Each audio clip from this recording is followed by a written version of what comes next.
Set with your team more than or the controversial free kick at the end? Is that what?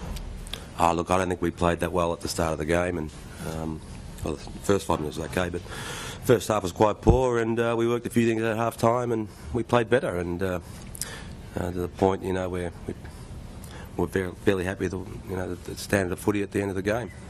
You write whatever you want to write and write the truth about that last incident. That's all I'll say. You did kick 1-7, I think, by the same token, 1-7 to a goal. I think you've got to hold yourselves in some way responsible as well. Oh, yeah, of course, yeah. Well, that's bad kicking. Is it frustrating that so many free kicks like that were probably overlooked? You could probably say it was there at the letter of the law, but... I don't want to risk any fine, so I'm not going to say anything about the umpires. I'm sorry. I can't, mate. How do you explain the difference between your side's first half and second half? And a lot of your good players really seem to take a while to get into the game. Yeah, they did. That was disappointing. And I just said to the boys at the end of the game, look, in some ways it's not bad to be playing next week. We haven't done it before, and so it's a good thing. I know it's you lose and you're out and you don't get the rest and everything, but I think it's the continuity of playing. Is something new at this time of the year. And I said the next game we play, we better make sure that, if you're not prepared to play well at the start, then don't turn up and play for this club. And I meant it. You see the boys jumping in late in the game when there was a chance to win, when it was really desperate. We want people to be desperate at the start of the match. Do you get the feeling they'll be ready to respond better than ever, Bomber? Like you've responded to challenges pretty well over the last couple of years, but do you think they're in a position where they can better than ever? Well, that's not a wake-up call. I don't know what would be, ever. So... look, we had a lot of decent players. We had a lot of good players, and just about every player made a contribution towards the end. So we got it right towards the end. But clearly, there's way too many people at the start of the game that were just not in the mood to play, and that's not good enough, because this is a privilege to be where we are. Can you put a finger on why? I think there's been some starts of third quarters this year that you probably haven't got out of the blocks as well. So can you put a finger on why? No, not really.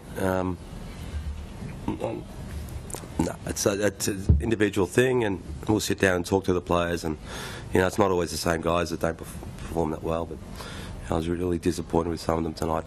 You stuck with Josh Hunt on Milne for quite a while. Were you surprised how easily he was outbodied a number of times? Yeah, I was. Look, he got 3 goals kicked on him, and in this, was it second quarter?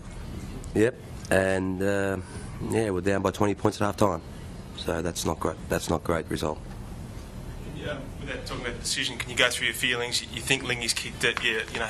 What unfolded there in the coaching? I didn't pick up that they pulled it back until we were starting to set up as a group, and I just didn't realise. I was just quite amazed when I seen all the players go up and the whole crowd went up, and then we started saying, "Oh, what are we going to do? There's a minute left in the game.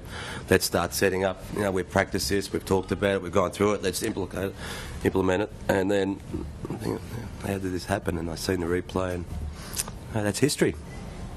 You must have had a sinking feeling early in the third term, the rain falling and St Kilda 33 points up. Yeah, but look, the thing about this group is you never write them off either. I know that we didn't have a great first half, and then the rain came, and I was thinking, it's going to be pretty tough from here. But they do know how to play, and they can turn it on when they want.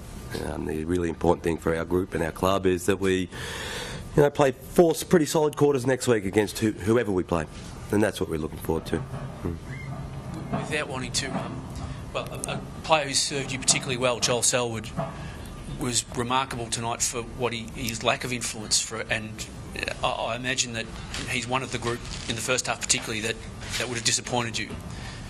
Yes, he was, and he would know that. He was bitterly disappointed, and if he doesn't go well, Joel sort of gets wound up and thinks he's letting everybody down too. So, and it makes it worse.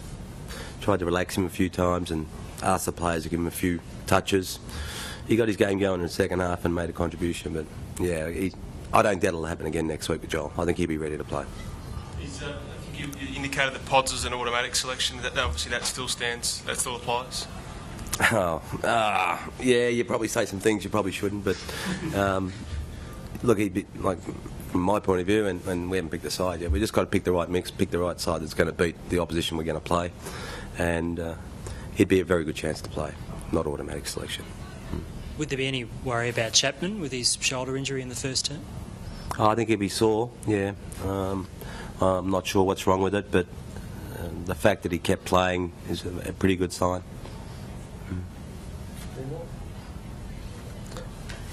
Good on you guys.